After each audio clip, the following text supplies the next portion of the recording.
If you don't think that the thoughts that you think are important, then watch this video and see if you don't think about it differently afterwards. I seen this YouTube short the other day that really put this into perspective for me.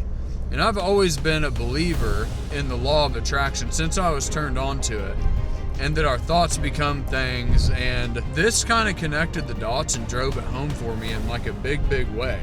And since I have heard it, I've not really been able to shake it, and I don't want to. In this short, they explained that our brain is encased in darkness, and our eyes, they see, but it's just an electron, or it's like a signal sent into our eyes, right? And then we have our senses, taste, sight, smell, feel, and that basically we aren't experiencing the outside world. All we are experiencing is our central nervous system and the stimulus on the central nervous system. So that had me thinking like, dude, well, I mean, if you think about it, then that lets you know that the narrative that you spin and everything that you are literally is just a product of your thoughts. To put this into perspective just a little bit better, think about it this way, because this is how I see it. And I see it as if you close your eyes and then like you just shut out all the noise, no sensory feedback. And it's just like nothing but black, and you're just in there with your own thoughts. Every single thought that is going through your head really is going to be how you handle yourself, but it's also going to be those thoughts that are like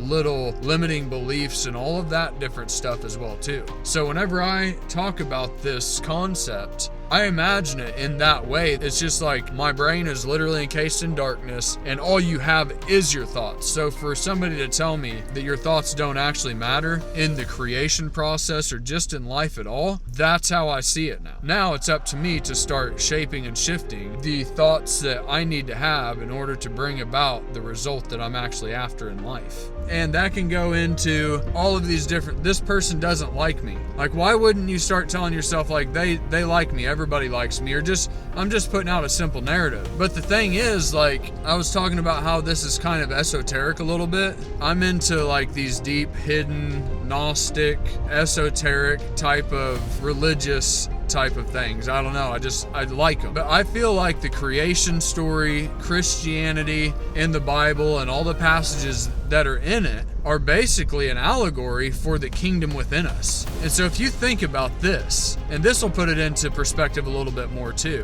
and I'm gonna get around to like vision boards, but anyways, like, what is this called? This is called the crown, okay? We've all got a crown on our heads, every single one of us. And then what do we have right here? Well, these are called the temples.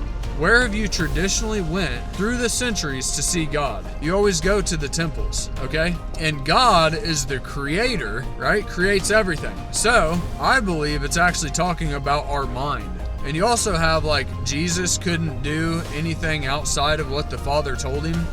Do you understand that Jesus is the body? He represents the body. Well, yeah, it would be pretty hard for the body to do anything outside of what the Father, or where God resides, is up here, the Creator, tells it to. So all of this stuff is allegorical for the kingdom within us. We are the temple. That's literally what it says in the Bible. Most people don't take it that literally.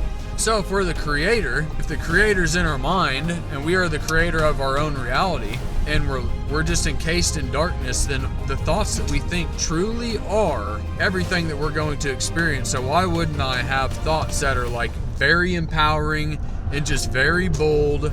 I live one time, why the hell wouldn't I go for it?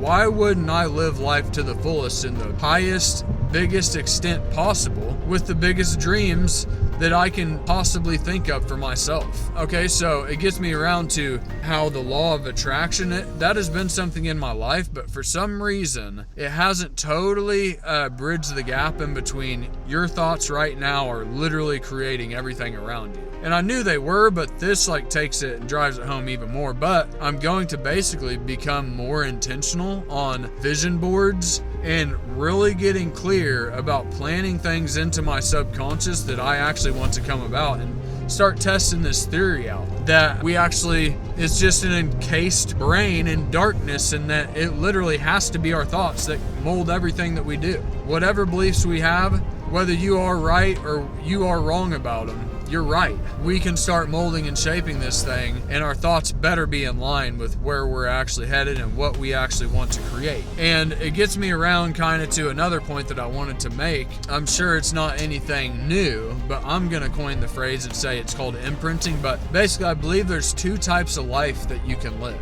And I believe there's a type of life where you let life happen to you. You know, your boss tells you what to do and you react. Life just happens to you. Oh, my tire went flat, and you react. Like, I feel like there's this reactionary in the back seat type of way of living life versus the one I'm about to tell you. And the thing is, like, we have a now, right? And I feel like time kind of flows in and out. Like, life is coming at me regardless. Like, the stream of time is coming at me, and all I have is right now. I don't have the future. I don't have the past. All I have is right now to imprint something on that stream of time that is going to be now behind me within a second or two. And then that is going to be my past. All right. And that's how I start creating the life that I actually want, by doing the things I want to do now. Like, my habits are what creates my future, but they also dictate what my past is going to be.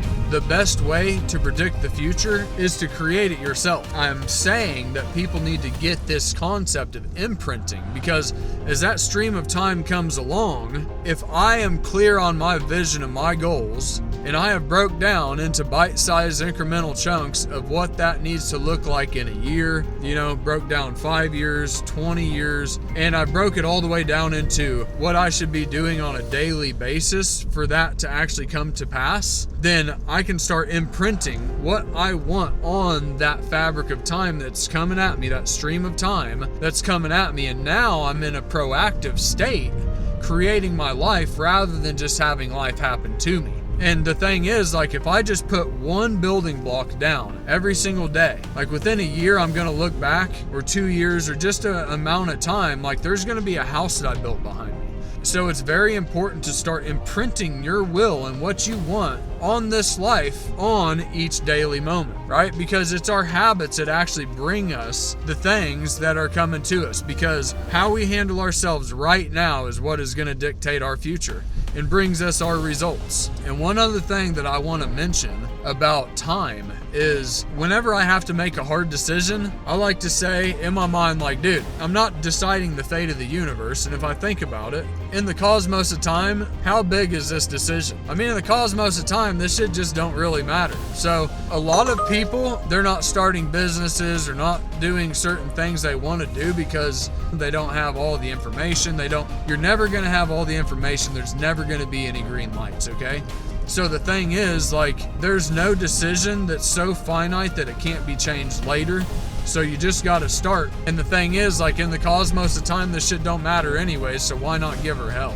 So if you extend all of your stuff out on a bigger time horizon, then you start to really put this into perspective, that no decision really is finite. And to really stress over this shit, really in the bigger picture, it doesn't mean. You just got to get started and start realizing that, I don't know, it kind of frees you up to live life, not to be kind of whimsical about the decisions you make, but to really realize that they're finite, dude. And in, you know, a billion years, when this planet is gone and exploded, it ain't gonna amount to shit.